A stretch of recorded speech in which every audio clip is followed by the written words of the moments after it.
لله كفى وسلام على عباده الذين اصطفى الحمد لله الأكرم الذي خلق الإنسان وكرمه وعلمه من البيان ما لم يعلم فسبحان الذي لا يحصى امتنانه باللسان ولا بالقلم صدق الله العظيم আমরা আজকে পবিত্র আশুরা দশম মুহররম আল্লাহ রাব্বুল আলামিন এই দিনে আল্লাহ তাআলা বড় দামি জিনিস এই দিনে আল্লাহ তাআলা পড়াইছে অনেক দামি এই পৃথিবীতে এই আজকের দিনে পৃথিবীর যত মূল্যবান জিনিস সব আল্লাহ তাআলা এই দিনে করেছেন। জোরে বলেন সুবহানাল্লাহ। দামি কোন জিনিস দামি পাত্রে রাখা হয়, কথা কি? দামি জিনিস দামি পাত্রে রাখা হয়। আমাদের শাকসবজি যে একটা পাত্রের মধ্যে রাখেন, স্বর্ণ কি পাত্রে রাখেন? কথা বলেন না? স্বর্ণের জন্য আলাদা একটা পাত্র না, স্বর্ণের থেকে দামি হলো হীরা, মুক্তা, জহরত, এইগুলি রাখার জন্য আরো বেশি দামি জিনিস লাগে, কথা ঠিক না? এই জন্য আল্লাহ রাব্বুল আলামিন এই যে দামি মাস মুহররম মাস, এই দামি মাসের মধ্যে আল্লাহ তাআলা সর্বশেষ আরেকটা ঘটনা করাইছেন, যে ঘটনাটি ইমাম হুসাইন রাদিয়াল্লাহু তাআলা আনহুর মর্মান্তিক শহীদ। কথা ঠিক আছে? রমজান মাস দামি, সেই জন্য আল্লাহ তাআলা বান্দাকে গুনাহ মাফ করার জন্য রমজান দিবেন, রোজা দিবেন। রমজান মাসে দামি জিনিস হইতে দামি জিনিস দিবেন। রমজান মাস দামি, কুরআনও দামি, এই জন্য আল্লাহ তাআলা কুরআনকে রমজান মাসে নাযিল করেছেন। কথা ঠিক কি না? আল্লাহর কুরআন দামি, এই জন্য আল্লাহ তাআলা রমজান মাসে কুরআন নাযিল করেছেন সবে কদরের রাতে। এই মুহররম মাস এত দামি, শুধু আমরা এই যে বর্তমানে যে কাহিনীটা এটা বারবার বের করতেছে, কিন্তু মূল কাহিনী ফেসবুকে শুধু ওই যে অন্য কোনো লোকের লিখিত কোনো কাহিনী, এগুলি যদি করেন কারো বিভ্রান্তি করতে পারবেন। কিন্তু যদি আলেম ওলামা, হক আলেম ওলামা যারা, তাদের কাছ থেকে শুনেন, এটা শুনতে পারবেন। এই জন্য এই মাসের এমন একটা ঘটনা, 10ই মুহররম, শেষ মুহররমের এমন একটা ঘটনা ঘটছে, যে ঘটনার হক আলোচনা যদি আপনারা শুনেন, ইমাম হুসাইন রাদিয়াল্লাহু তাআলা আনহু যে কারবালায় শহীদ হয়েছেন, হক ঘটনা যদি শুনেন আর মনোযোগ সহকারে শুনেন, দিল থেকে মন দিয়ে শুনেন, তাহলে আপনার কার চোখে পানি আসবে না এরকম হতে পারে না। পানি আসবে, চোখের পানি আসবে। কিন্তু বর্ণনা করা হয় অন্যভাবে। মনে করেন আমাদের এই এখনো আছে চাটুকার আছে না? কেন কি বলেন? চাটুকার আছে না? বিগত সরকার যিনি ছিলেন, যিনি সাবেক প্রধানমন্ত্রী ছিলেন, ওনাকে অনেকে বলছে জান্নাতি। কি বলছে? জান্নাতি। আর যারা কোন রোগে হয়েছে তারা বলছে জাহান্নামী। কথা বলছে যে বলো যারা গুম হয়েছে, আপনার পরিবারে একটা লোক গুম হয়েছে, গুম হয়ে গেছে, এটা আর বিচার পাইছেন না, তখন আপনার পরিবারে কেউ না জান্নাতি বলবো? বলবে না। কেউ আপনার বলছে ওরা মক্কা গেলে দেখ এরকম কেউ করে পট্টি বাঁধে, তসবিহ হাতে নেয়, কোরআন তেলাওয়াত করে, তওয়াফ করে, ভারত গেলে তিলক দেয়। কথা ঠিক? তার কষ্ট হইতেছে, কষ্ট হইতেছে। এইগুলি তো আমি বলতেছি না, পত্র পত্রিকা আসছে, এগুলি মানুষের বলাবলি করে, তাই বলছি। আবার জনগণের জন্য ওরা এমন কান্না কাঁদছে, অনেকেই বলে চোখের মুখে গ্যাসারিন দেওয়া কান্দে, সে ভাঙিয়ে বসত, আবার ভিতরে গিয়ে হাসে। এইগুলি কারা করাইছে? কারা জান্নাতে বলছে? কেউ বলছে জননী মা, ওনার মা, এই জননী মা বলে নাই। কেউ বলছে ওনার মতো এই জনগণের উপকার কেউ করে নাই। এইভাবে অনেকে বলছে। এই ঘটনা আজ যদি এরকম ঘটনা ঘটতে পারে, ওই সময় ইমাম হুসাইন রাদিয়াল্লাহু আনহু আপনার যখন শহীদ হয়েছিল তখন কি এরকম চাটবার ছিল না? ছিল কিনা? ছিল। হযরতে মুআবিয়া রাদিয়াল্লাহু আনহু তিনি যখন মারা যান 60 হিজরি সনে তিনি মারা গেছেন। আর 61 সনের 10ম মুহররম মাসে ইয়াজিদ সিংহাসনে বসেন। 61 হিজরিতে 61 হিজরিতে 10ম মুহররমে সে কি করে সিংহাসনে বসে কে? ইয়াজিদ। মুআবিয়া রাদিয়াল্লাহু আনহু হযরত মুআবিয়া রাদিয়াল্লাহু আনহু তিনি ছিলেন সাহাবী এই ওহী লিখতেন আল্লাহ রাসূলের দরবারে বসে ওহী লিখতেন। কিন্তু ওনাকে বলছিল আল্লাহ রাসূল তুমি একটা কাজ করবা, আমি মৃত্যুর পরে আমার জামাত আলী, আমার মেয়ে ফাতেমা, আমার মেয়ে ফাতেমা, আবার কেউ ফাতেমা, বিবি ফাতেমা, হযরত আলী বিবি ফাতেমা ছিল ওনার স্ত্রী, আবার ফাতেমা ছিল ওনার কন্যা।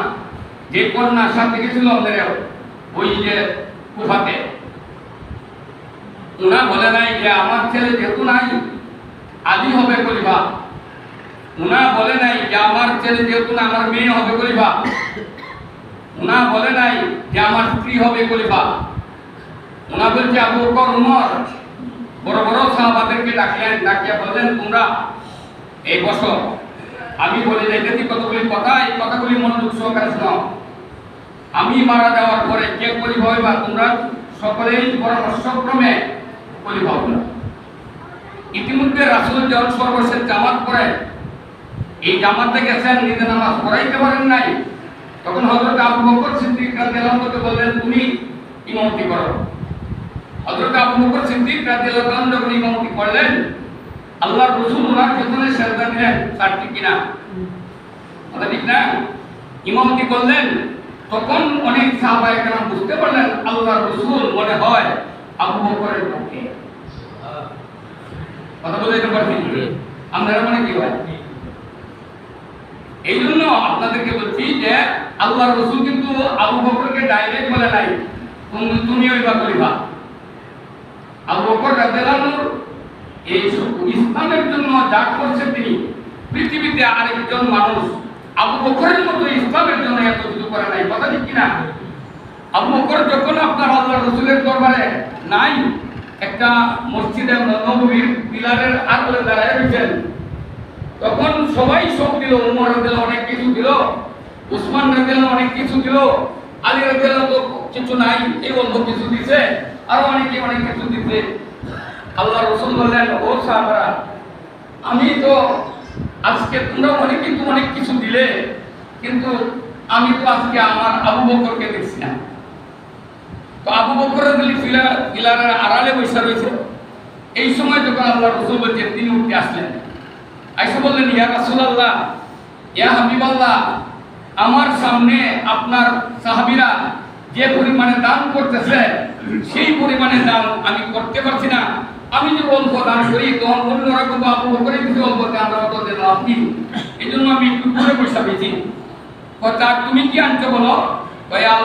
ইয়া আল্লাহর রাসূল, ইয়া রাসূলুল্লাহ, ইয়া হাবিবাল্লাহ, আজকে আমার বাড়িতে আমার ঘরে আপনাকে এবং আমার আল্লাহকে রেখে আর কিছু আমি খালি মানে রাখি নেই বাড়িতে, শুধু আপনি আমার আর আপনার আল্লাহ বাড়িতে রেখে আমার কাছে সামান্য কিছু চাই আসলো, সেইগুলি আপনার দরবারে আসছে। করে বলেন সুবহানাল্লাহ।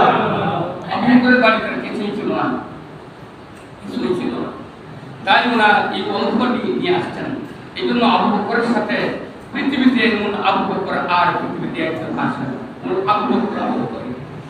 এই জন্য ভাইরা এই কথাগুলি বলার ভিতরে অর্থ হল যে আল্লাহ রাসূল এই পরিচয় দান নাই নির্ধারিত করে জানেন। মুআবিয়া ছিল মুআবিয়া ছিল শেষ পর্যন্ত চতুর্থ খলিফা হওয়ার পর মুআবিয়া রাদিয়াল্লাহু আনহু তিনি হয়ে গেলেন ক্ষমতার অধিকারী।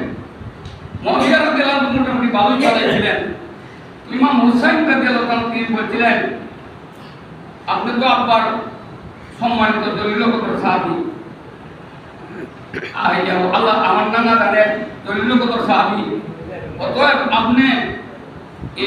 আপনি যখন এই রাজত্ব আপনার শেষ হয়ে যাবে, পরিবার আপনার শেষ হয়ে যাবে, তখন আপনিও আমার নানা দান যেভাবে বড় বড় সাহাবাদেরকে দেখে আপনার বলছিল যে এইভাবে তোমরা করবা, পরিবার আপনিও এমন একটা সিস্টেম করে যাবেন।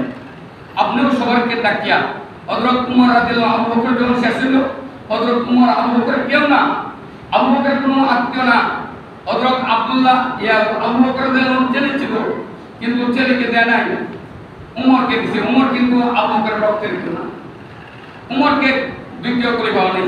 হযরত উমর রাদিয়াল্লাহু আনহু ছেলে ছিল আব্দুল্লাহ, এই আব্দুল্লাহকে দেয় নাই, দিছে হযরত উসমান রাদিয়াল্লাহু আনহু। এইভাবে হযরত উসমান রাদিয়াল্লাহু আনহু উনারও দেওয়ার মতো লোকজন উনার ডানে বামে ছিল, কিন্তু উনাকে দেয় নাই, হযরত আলী রাদিয়াল্লাহু আনহু দিয়েছে। হযরত আলী রাদিয়াল্লাহু আনহু ইচ্ছা করলে হাসানকে বলতে পারতেন, হাসান বড় ছেলে, হুসাইনকে বলতে পারতেন, না উনাও এই কাজ করলেন না, দিলেন কে হইলেন মুয়াবিয়া রাদিয়াল্লাহু আনহু।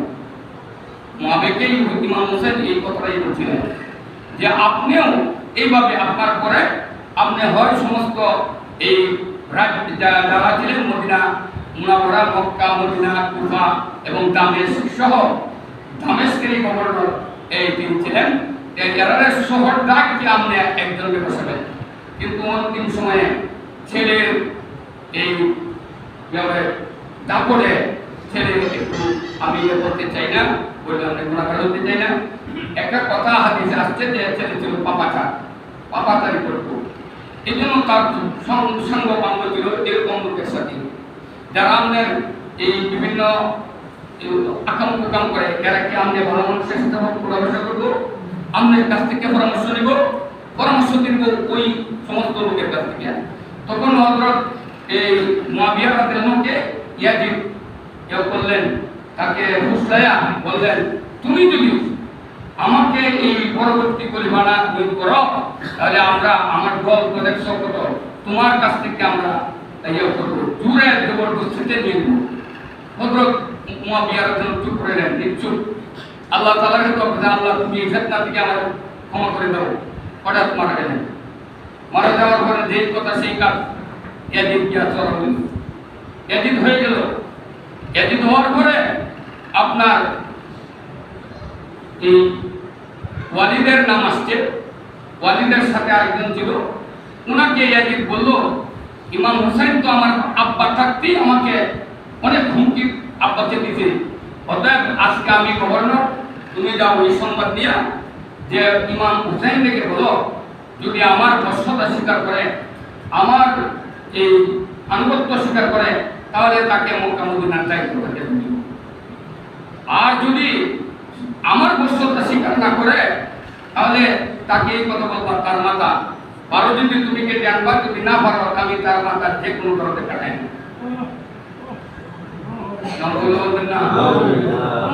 ইমাম হুসাইন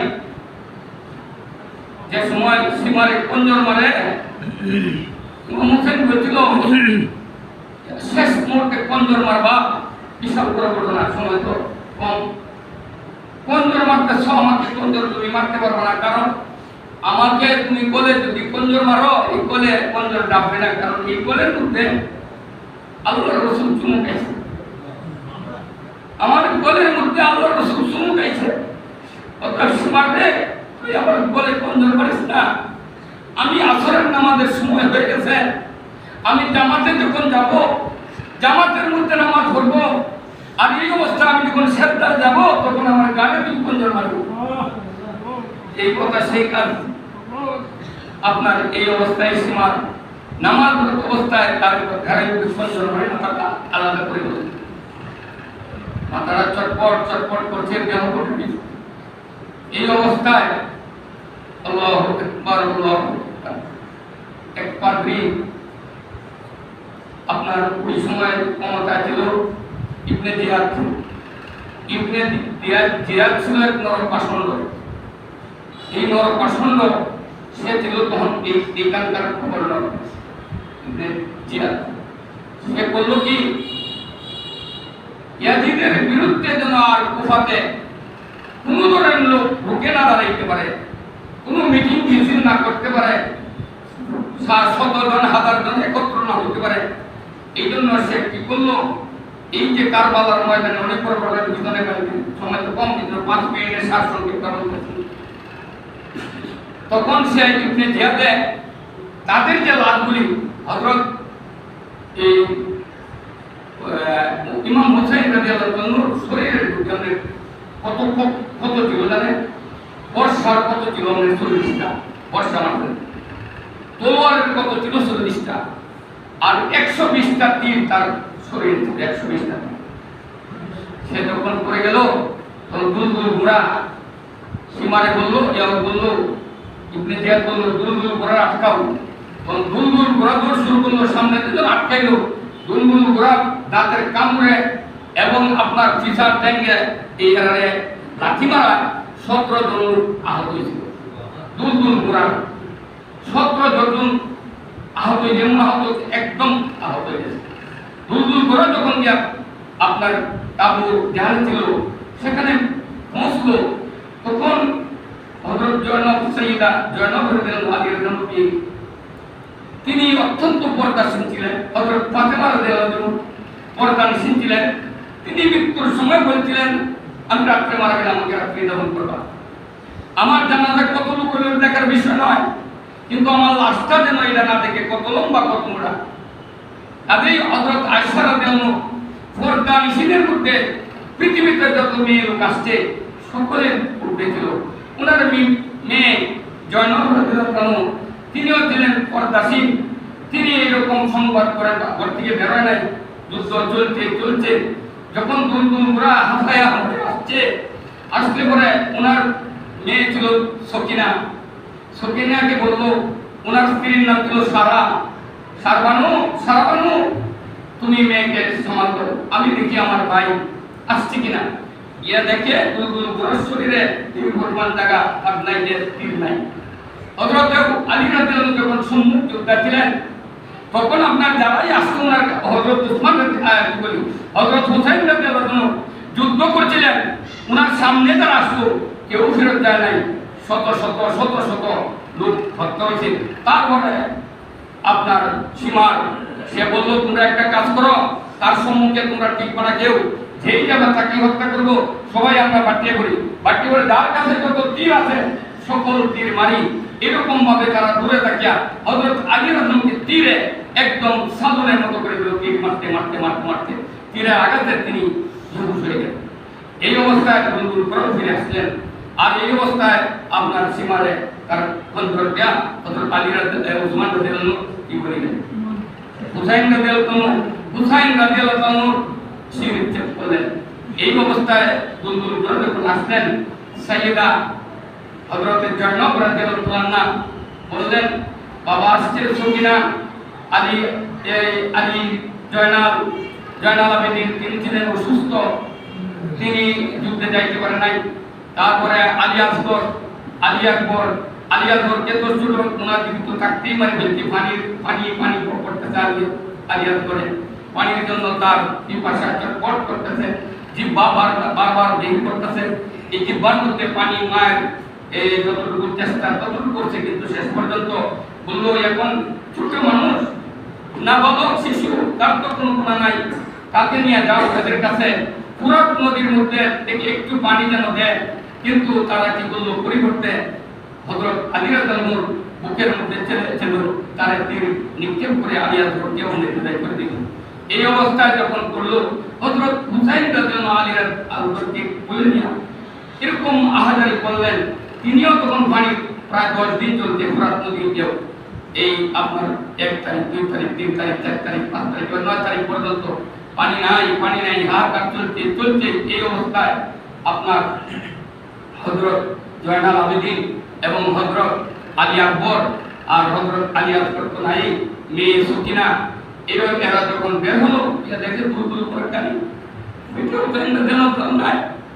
ওনার যখন নাই, ওনার অনুপস্থিতিতে হযরত সাইয়্যিদা জয়নাব তিনি কাঁদলেন আর বললেন, হে কিশোর আসুন, হে জিয়া, হে ইয়াজিদ, তুই শেষ পর্যন্ত আমার ভাইকে দুনিয়াতে বিদায় করে দিলে, তুই কি আমার নানা জানের তুই পাস নাই, তোর বাবা কি আমার নানা জানেন উত্তরাধিকারী ছিল না, তোর বাবা কি আমার নানা জানেন কাঁদে কহি ছিল না, তুই কেমনে এটা করতে পারলে? এরকম একটা বিশাল রণক্ষেত্র হয়ে গেল, মানে আহাজারি তার। এর মধ্যে আপনার ইবনে জিয়াদ বলল কি যে এই ঘটনা থেকে কুফাবাসী, এর মধ্যে ১.৫ লক্ষ কুফাবাসী চিঠি দিয়েছিল হযরত হুসাইনকে যাওয়ার জন্য। হুসাইন রাদিয়াল্লাহু আনহু কিছু বড় বড় সাহাবাদেরকে নিয়ে পরামর্শ করলেন। অনেকে বললেন এটা যাওয়ার ঠিক হয় না, কুফার মধ্যে অনেক মুনাফিক আছে। আর উনি বললেন যেহেতু আমাকে চিঠি দিয়েছে দেখি অবস্থাটা কি। কিন্তু শেষ পর্যন্ত তিনি মদিনা থেকে মক্কায় চলে গেলেন। মক্কায় গিয়া তারপরে তিনি কি করলেন, এই ওদের কাছে পরামর্শ নিলেন। তারপরে আপনার প্রায় প্রথমে ইবনে আকিল, মুসলিম ইবনে আকিল উনার চাচাতো ভাই, উনাকে পাঠাইলেন তোমরা যাও কুফায়, তুমি যাও গিয়া দেখো কুফার পরিবেশটা কি। কুফার পরিবেশে আমি যদি যাওয়ার মতো হয় আমি যাব, আর যদি কুফার পরিবেশ গোলাটে থাকে আমি যাব না। মুসলিম ইবনে আকিল যখন গেলেন, যাওয়ার পরে ২০,০০০ কুফাবাসী উনার হাতে বয়াত করলেন। সুবহানাল্লাহ। এই ২০,০০০ কুফাবাসী বয়াত হওয়ার কারণে মুসলিম ইবনে আকিল এত আনন্দিত হলো, শেষ পর্যন্ত জিয়াদের কাছে সংবাদ, ইয়াজিদের কাছে সংবাদ পেল। ইবনে জিয়াদ আরো অনেকে আছেন, তাদেরকে নিয়ে এই মুসলিমকে আপনার আক্রমণ করার জন্য তিনি তারপরে দাঁড়ে মুক্তারের বাড়ি করছিল। পরে যখন খবর পাইতে এই গোয়েন্দা বাহিনী জানায় ইবনে জিয়াদকে যে মুসলিম ইবনে আকিল বর্তমানে আছে দাঁড়ে মুক্তারের কাছে। দাঁড়ে মুক্তারের বাড়ি থেকে উনার চলে গেলেন আপনি এই একটু দূরে, ওইটা ছিল আপনার হানি ইবনে উরওয়া। হানি ইবনে উরওয়ার বাড়িতে গিয়ে আশ্রয় নিলেন। হানি ইবনে উরওয়ার বাড়িতে ইবনে জিয়াদের ছেলে সে আপনার খবর রাখলেন যে এই হুসাইন হানি ইবনে উরওয়ার বাড়ি করছে। এই সংবাদ ইবনে জিয়াদের কাছে যখন পৌঁছাইছে, ইবনে জিয়াদ বলছে তার ছেলেকে বলছে যে তুমি গিয়ে তাকে নিয়ে আসো। কার বাড়িতে আশ্রয় দিচ্ছে? এজন্য হলো কাসির। এই কাসিরকে দিয়ে ধরে নিয়ে আসো। তখন কাসিরকে ধরে যখন নিয়ে আসছে, তখন আপনার সংবাদ তারা করছে যে তোমার বাড়িতে মুসলিমরা আকিল আছে, যদি দিয়া দাও তোমাকে সসম্মানে ছেড়ে দিব, আর যদি না দাও তাহলে তোমার বাড়িতে যে আছে সে তাকে হত্যা করবো আর তোমাকে হত্যা করবো। এই মুসলিম এই ইবনে রুহা হানি ইবনে আরওয়া তিনি বললেন না, আমি জীবিত থাকতে আমি ওনাকে তোমাদের হাতে তুলে দেব না। শেষ পর্যন্ত ওনাকে মারার জন্য বেত্রাঘাত করলো, একটা লোহার খঞ্জর ছিল, এটাতে হানি ইবনে উরওয়ার নাকের মধ্যে এমন ভাবে নিক্ষেপ করলো, উরওয়া আপনার পড়ে গেলেন, এই মাটিতে পড়ে গেলেন। পড়ার পরে এই তার সৈন্যবাহিনীরা বললেন ওনাকে সাবুক এমন ভাবে মারো, সমস্ত কাপড় খুলে। এই উরওয়াকে নেককার মানুষ ছিল, অনেক বড় নেককার মানুষ ছিল। উরওয়াকে আপনার কি বললো, সমস্ত কাপড় খুলে আপনার তাকে এই শুলে সরাইল, সরাই সাবুক মারা শুরু। এমন সাবুক মারতে মারতে মারতে মারতে যখন তিনি বেহুশ হয়ে গেছে, তখন তারা বাড়িতে কিছুক্ষণ করে তাই তিনি মারা গেলেন। আল্লাহ তাআলা এই যে বড় কাহিনী, আল্লাহ তৌফিক দেন আমরা আরেকবার আগামী শুক্রবার একটু আগে আসবেন, এই পুরো কাহিনী দেয় আমরা কি করবো শেষ করবো ইনশাআল্লাহ। এই আজকে বিচ্ছিন্ন অবস্থা আপনাদের কাছে বললাম কিছু বড় বড় ঘটনাগুলি। আর একদম যারা এই যে পালিয়ে গেছেন দাওয়াত দেয়া, তো ইবনে জিয়াদের ভয়ে যারা ২০,০০০ লোক আপনার ছিল, এই ইবনে আকিল মুসলিমের কাছে বয়াত হয়েছিল, তারা ইবনে জিয়াদের হুঙ্কারে এবং বিভিন্ন জায়গায় চিরুনি অভিযান চালায়, এইভাবে চালায় ধরা শুরু করলো। শেষ পর্যন্ত কেউ আর নাই, সকলেই চলে গেল মুসলিমের কাছ থেকে। চলে গেলে তিনি সর্বশেষ নামাজ পড়তে যাইতেছেন, তার সাথে গেছেন ৩০ জন। এই ৩০ জনের নামাজ সালাম ফিরায় দেয় একজন মুসলিম ইবনে আকিল সকল ৩০ জন নিয়ে জামাতে দাঁড়াইছিল। সালাম ফিরায় দেখে ডান দিকে সালাম ফিরে, বাম দিকে সালাম দিয়ে, পিছনে দেখ কেউ নাই, খালি কেউ নাই, একজন নাই, উনি একা। এইবার ওনাকে বন্দি করলো। বন্দি করার পর ওনার 2টা বাচ্চা ছিল, গুলি রাখতে গেছিল তাদের বাড়িতে। এই 2টা বাচ্চাকেও দইয়া তারা নিয়ে গিয়ে এই বাচ্চাগুলিরও মারছে। যাই হোক, এইরকম একটা ঘটনা ইতিপূর্বে মুহররম মাসে হয় নাই, এর আগে আর হয় নাই এরকম নিদারুণ ঘটনা। যে কারণে এই মাসের 10ম মুহররমের 10 তারিখটাকে এত প্রাধান্য হয়েছে আমাদের কাছে। হায় হোসেন এরকম আমরা করি। তো যারা একটা বিলকুল হাদিস, যারা আপনার দাওয়াত দেওয়া করে ভাবছে, ইমাম হুসাইনকেও দাওয়াত দিয়েছেন, ইবনে আব্দুলও দাওয়াত দিয়েছেন, দাওয়াত দিয়ে ভাবছে, এরা হইল আপনার বর্তমানে যারা এই যে আপনার ইয়ে করে হায় মাতুম বুকে থাপড়ায়, অমুক করে তমুক করে, এরা পরে যখন এই লাশের মাথা লয়ে যায় তখন এই ইবনে জিয়াদের তাদের লাশগুলিকে দাফন করছে, আর ইমাম হুসাইনের সাথে যারা ছিল নাম বলে অনেক বেরিব তাদেরকে দাফন করে নাই। ইবনে জিয়াদ অর্ডার দিল, তোমরা এই লাশগুলি একটা ইয়ার মধ্যে উঠাইয়া এই কুফাবাসীকে এবং দামেস্ক শহর সব ঘুরাইয়া, আর জয়নাল এই ছিল যে জয়নাল অসুস্থ, পরেও জন মারতে হয়েছে, তখন এই জয়নব তিনি বললেন উনি একমাত্র আমাদের মহরম, আমরা তো অনেক মেয়ে লোক আছি, একটা মেয়ে লোকের সাথে একটা মহরম থাকতে হয়, একমাত্র মহরম হলো জয়নাল আবেদিন, তাকে যদি মেরে ভালো তাহলে আমরা মহরম করার কেউ রইল না। এই আবেদনে শেষ পর্যন্ত জয়নাল আবেদিনকে মানলেন না। এই কতগুলি মহিলারা ছিল তাদের কাছে মহিলা হিসেবে ছিল। শেষ পর্যন্ত দামেস্কে ঘুরায় এ বলছে সমস্ত মানুষকে দেখাইবা, ঘুরায় হুসাইনের মাথাটা এইভাবে আপনি মাথার মধ্যে রাখিয়া পরে দামেস্ক এবং ওই কুফা নগরীতে ঘুরাইছে আর দেখাইছে। পাদ্রী, বড় এক পাদ্রী সে দেখিয়া দীক্ষার দিছে। এগুলি বলার এখন সময় নাই। আল্লাহ তাআলা আমাদেরকে শরীয়ত মোতাবেক ওনার জন্য 2 রাকাত নামাজ পড়িয়া ওনার জন্য আজকে যে দামি মাস, এটা মুহররম মাস অনেক দামি। আমি আগেই বলছিলাম প্রথমে, এই মাসটা শুধু ইমাম হুসাইনের জন্য দামি হয় নাই, এই মাসটা আপনার পৃথিবীর সৃষ্টি করতে আল্লাহ এই মুহররমে, এই জন্য এই মাসটার দামি আগে। আর আমি আগে বলছিলাম দামি জিনিস দামি পাত্র রাখে, হীরা মুক্তা, মণি মুক্তা, স্বর্ণ, এগুলি আপনার যে কোনো আপনার সালুনের মধ্যে তুলে দেয় না কেউ। অতএব এটা এই দামি জিনিসের মধ্যে রাখে। এই জন্য আল্লাহ তাআলা এই মুহররম মাসটা এরকম দামি। যদি কেউ 2টা রোজা রাখে, মুহররম মাসে 2টা রোজা রাখছে, আল্লাহ পাক বলেন তাকে আজও আমি এই পৃথিবীতে এই লোকটাকে 1 বছরের আমল নামায় এই 2 রোজা রাখার কারণে 1 বছরের রোজার সওয়াব দেয়। এর পরে বলছে যদি এই দুইটা এই ইবাদত বন্দি করে তার আমল নামায় 1 বছরের সওয়াব দেয়। এই জন্য দামি মাস, এই দিনটা দামি। আমরা বলল না করিয়া হাই হোসেন হাই মাতাম দরকার নাই।